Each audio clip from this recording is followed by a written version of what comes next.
Love one another, but make not a bond of love.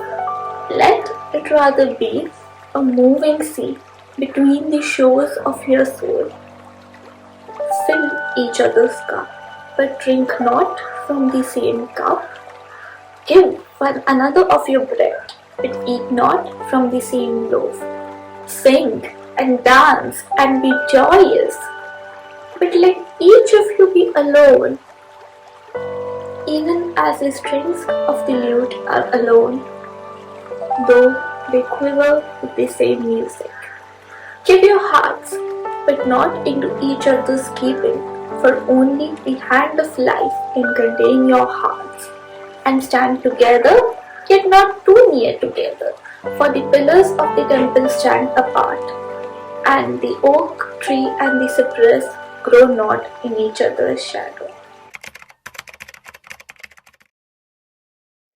The Prophet by Kahlil Gibran is not a book. It is the legacy of a poet whose works combine the best ideals of East and the West.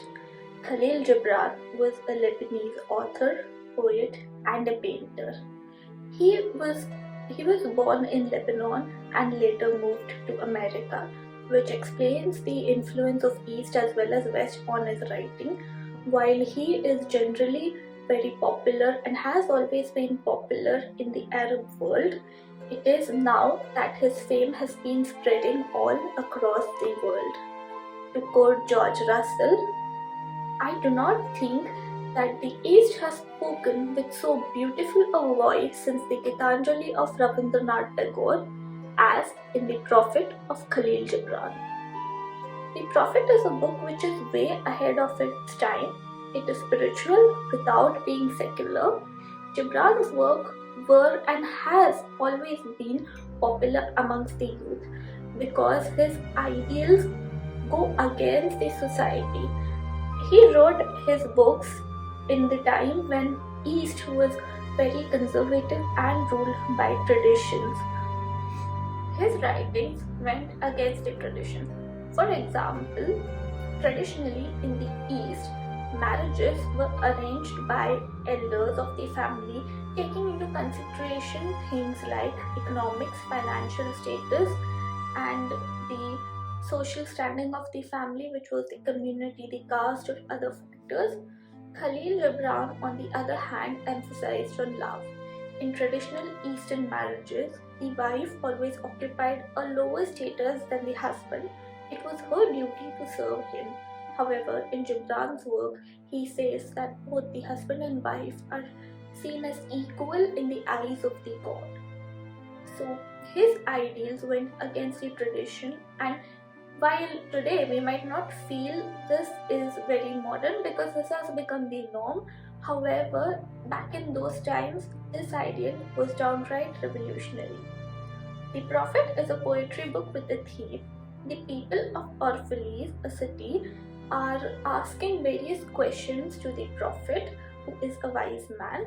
Basically, these people are normal people who have questions about different walks of life. These are the kind of questions which people like us, ordinary people, have at least in some or the other point of their lives. The Prophet answers these questions, and these answers are written in form of poetry. So thus the poetry are titled in such a way on marriage, on love, on work, etc. So those are the answers of the Prophet which the Prophet gives him. While long ago there was this culture where whenever people had a dilemma, they would go and they would ask a wise person. These wise persons were a common feature in all kinds of societies. They were called by different names. They were called as oracles, shamans, seers, monks, sages, rishis, and many other names.